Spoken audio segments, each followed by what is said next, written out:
So, Outriders is a game I never thought I'd play or even enjoy. When it was announced, I remember the initial trailer looking like another generic games as a service looter shooter, but boy was I wrong. Outriders is definitely surprising. And when I say surprising, I mean that in a ton of good ways, but a crap ton of bad ways. Without further ado, let's look at this superpowered take on the co-op shooter.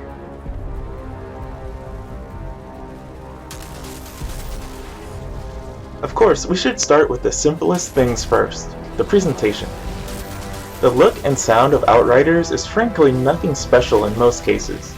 The character models are only so detailed, with your character being the most shiny one of all. And your character stands out even more thanks to the variety of looks that they have throughout the playtime. The world itself generally looks pretty good, but there are only a handful of standout areas to spice things up. It's definitely not a bad looking game, but with the newest gen of consoles out, it's nothing spectacular either. Similarly, the effects don't do that much either. However, I will say, the legendary weapons and armor do look amazing. There are some truly amazing designs in this game. The sound is similar to the visuals. There's nothing too amazing going on here. The guns and abilities sound pretty decent, as expected. But the voice acting is pretty good, I should say. I particularly like the variety of accents that the main cast has. A few lines are pretty hammed up, but both the female and male protagonists sound pretty good to me. I took a closer look at those vehicles. Never seen weaponry like that before. Didn't do these people any good. Yeah. Might do us some, though. What are you thinking? Maybe the main force broke off when they were attacked. You can salvage some of their tech. I think I can cobble together something that'll pack a punch. You can do that? Old man might have taught me a thing or two that stuck. The story in Outriders has been largely written off thanks to the opening areas and that demo. I don't think the story here is the best in any way, but it definitely has some moments throughout. The overall plot does have a few sparks of interesting points if you're into the setup. Humanity has to move to a new planet after trashing the Earth. However, the planet isn't as friendly as it seemed when a mysterious violent storm of energy sporadically appears, decimating everything it touches. Well, almost everything, aside from you and a few monsters it makes mutated. They definitely won't be getting any awards for the story here, but I never felt the need to skip a cutscene for both the main story or any of the side quests. Similarly, the setting goes to a variety of places beyond the brown shooter opening that it has, so it makes the game a bit more interesting than it seems at first glance. Once again, nothing spectacular, but definitely has more variety than most people might think. There's a handful of side quests as well. These feature small snippets of story relating to either the main cast, the world at large, or some of the lore. Some of these can be pretty interesting, but many of them just kind of flesh out the areas that they take place in. And there also isn't too many of them either, so it's not a huge challenge to see and do all of them. I will say, I was a bit disappointed when I hit the credits. There's a lot of stuff left up in the air, or left in text logs throughout the game. If you take the time to read them, you might actually find some cool bits of info here and there, but I usually prefer to have these in-game as I'm doing things. But it is nice to know that they are there once I want to take a knee and check them out. There is tranquility in death. Now sleep, sleep, little girl.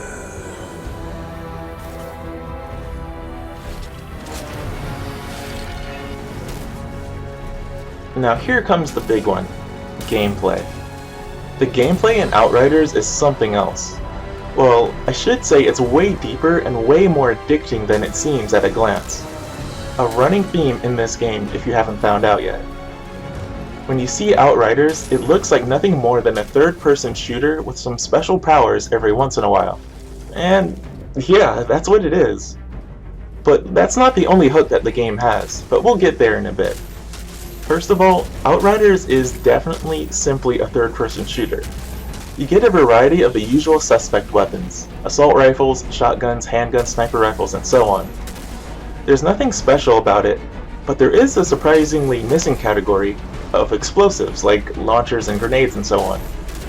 But there are some class skills that have them. Aiming and shooting feel as expected and are competent. There's also a roll if you need invasion, though I did use the roll sparingly because I kinda felt it was a bit janky. Many times enemies had big enough swipes or were accurate enough to blast me right out of the roll. There's also a cover system, but the cover system is a bit misinterpreted. After so many years of cover shooters, it's obvious that the player should use it to avoid damage. Once you get an idea of the enemy's layout, the game actually kind of wants you to power through all of these spots, taking out the enemies as they dash for cover or run straight at you in some cases, depending on the enemy type. Rounding out the basic combat are your powers. Each class gets a different set of abilities to complement the gun-toting gameplay, all of which are pretty awesome and unique. The classes and their powers are one of the two big meat patties in this shoot 'em up. The four classes, Technomancer, Pyromancer, Trickster, and Devastator, all bring something different to the table and have a different idea behind their abilities. For this review, I was playing Technomancer, a class that specializes in turrets, freezing opponents, and poison, while something else, say Devastator, has earth powers and tend to revolve around tanking straight up damage. All of the classes complement each other well in co-op, but they can each solo perfectly fine on their own as well if you want to do things by yourself. I was really happy with the differences the powers bring to the table since they all feel viable in different ways. Also, you can spec out skills for your character to power up certain abilities or attributes you like using. They tend to focus on certain aspects of your class, but thankfully you can respec at any time without any cost. But the best, most addicting, most hookingly hook in this game is the mod system. Each piece of gear has a different mod set on it when you pick them up. These mods have a variety of different effects such as damage, defense, or even giving a class another class's traits. There's a good number of them to collect and try out. Further complementing this system is being able to change the mod setup, giving your character crazy combinations that make them feel truly powerful. I really can't understate how good it is to have a build or setup work out and absolutely melt an area of enemies like they were nothing. The people who made this game really did an amazing job at making the player feel rewarded for experimenting and targeting certain things with their setup. You can make a weapon that shoots lightning bolts and freezes, while having armor mods that do extra damage when you freeze an enemy while reducing their armor while frozen, while reducing their cooldowns on skills, and making them blow up when they're frozen. It all complements and stacks so well that it feels broken at times once you put something together. I really can't gush enough about the mod system in this game. The progression and the feeling of always moving forward, getting something better, or having the ability to try out something new on the fly has never really been done in a way that makes me feel so good. And you do all of this with the help of crafting, not just random drops. When you dismantle a piece of equipment, the mods and some pool of the stats get added to your overall crafting options. You only need to dismantle an item once to get the mod and add it to your collection forever with that character. It's a really awesome system that encourages you to change and experiment often. When I was first playing the game, I had a really big growing pain moment. It seemed like the difficulty was really out of skew and I couldn't understand why.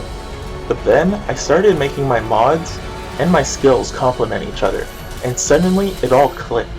The game became way easier, but not so unchallenging that it was too easy, but it all just felt great and synergized perfectly. To balance this out is the game's difficulty. The game has a scaling difficulty from 1 to 15 called World Tier. High tiers have better rewards, but the game itself becomes substantially harder with each increase. These feel pretty light at first, but after a while it really starts to hit you in the face with the difficulty, requiring you to figure out your skills and mod setup. It's never impossible since it can be adjusted at any time, and the game actually encourages you to tone the difficulty down if you die in a fight or two. That said, the penalty for death isn't losing items or experience points on your character. It's actually losing points on your world tier. It's a pretty big hit when it happens, but like I said, the game actively encourages you to lower the difficulty if you die too many times to an area. And I should say, enemies in this game are aggressive. Melee does a huge amount of damage if they get in on you, and range are super accurate. The game really wants you to feel powerful and be aggressive as well, so it rewards you for getting down and dirty in the chaos. Seriously though, I absolutely love the gameplay loop here. What appears to be a simple shooter at first is just taken to the next level with satisfying mods and build variety. The game is constantly pushing you forward too, to make the best gear possible and think of new crazy combos for whatever you're trying to challenge. It's rare that a looter game makes me feel so rewarded for playing. One of the big selling points of the game is co-op. The devs spent a lot of time talking about how there's crossplay between all variety of consoles and PC users, even Stadia. The entire game after the initial prologue is doable with 2 other people. It can be pretty fun to pal around with others and stomp through areas doing missions and quests, leveling together and getting cool gear. And once the game is beaten, there is a kind of challenge mode with new rewards, areas, and missions to finish solo or with friends. Sadly, this is all I can say about the co-op, and you'll see why in the next part I'm going to talk about. This game has a few issues at the moment.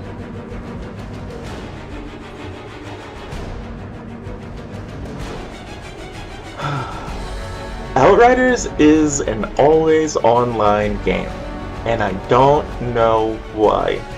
No one knows why, aside from the people who made it. There are a variety of other games out there that are similar to this, that have exclusive offline and online options. But not this one, for some reason. And I hate to say it, this decision is on the huge list of problems this game is currently having after its launch weekend.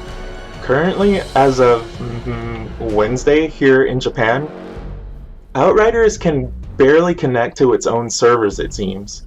Throughout the launch weekend, it's been plagued with connection issues for people playing solo or with friends.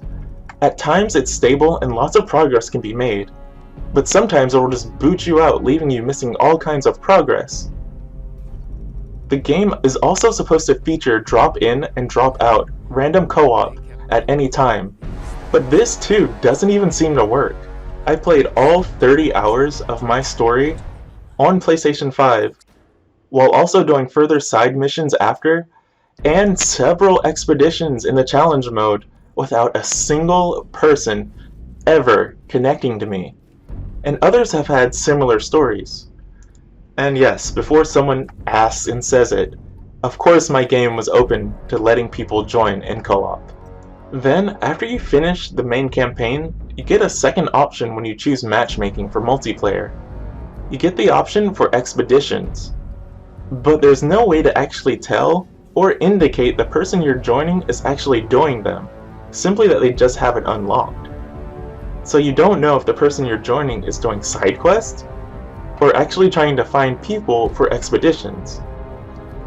During all of this, I tried multiple times to join with others, only to be met with instant match could not be found.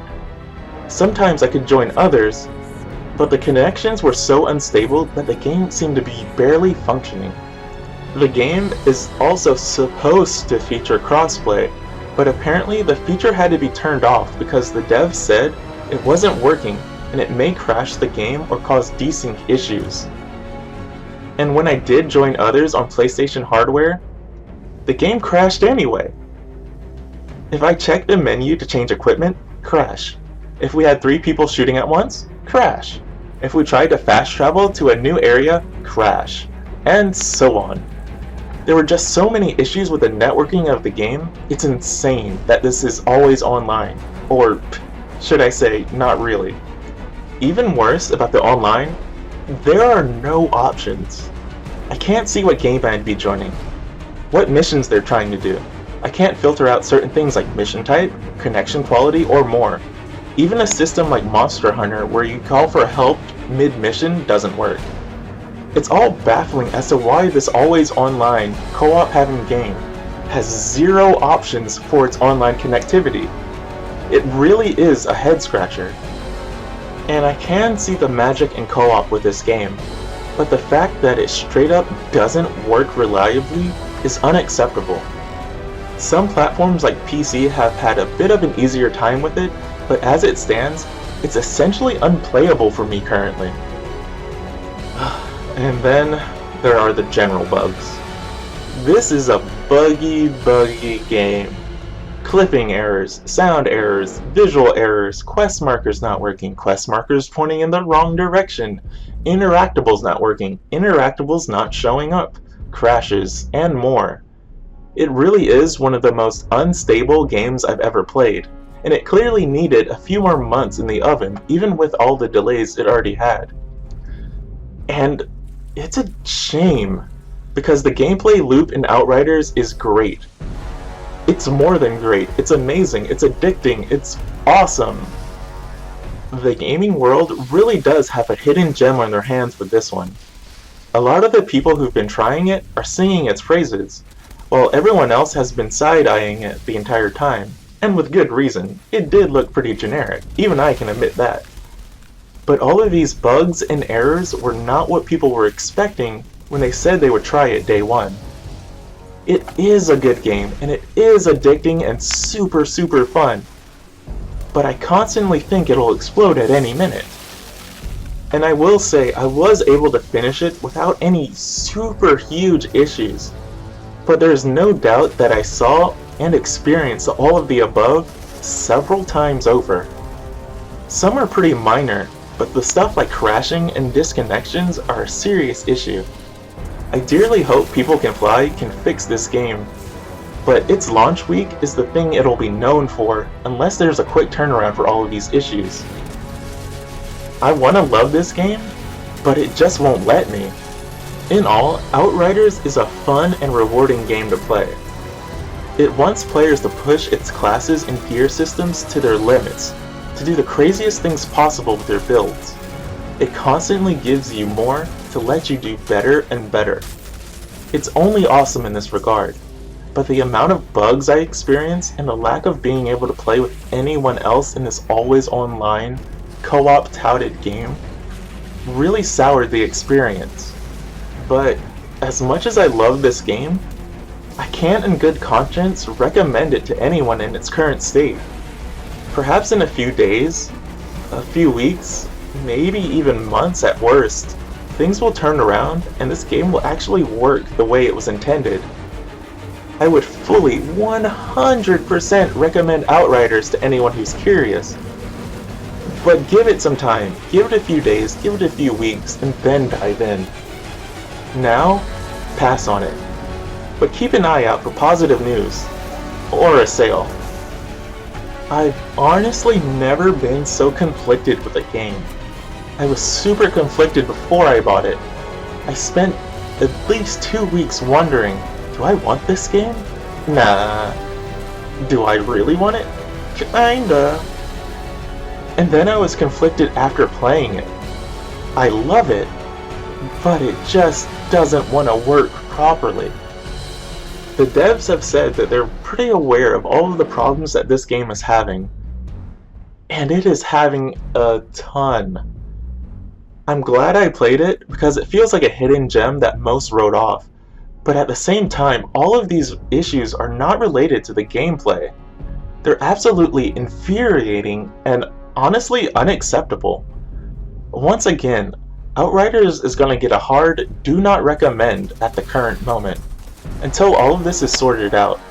It truly is a great game, keep your eye on it everyone. But it's a great game that kind of barely works under the hood. Now that I've gotten all of that off my chest, I'm gonna go back to playing this freaking game, it's so freaking good. As always, thanks for watching and leave a like and a follow if you enjoyed the video. Of course, leave a comment and tell a friend. It really helps spread the word about my channel. Thank you very much. long has it been? What? This war, how fucking long? Who knows? Since before I was born! That's fucking impossible! Come on, open the goddamn gate! And move! Hold tight, almost there! Almost where? Where are you taking us? I'm not supposed to be... The hell is the matter with you? You just wake up or something? Cryo, it's just...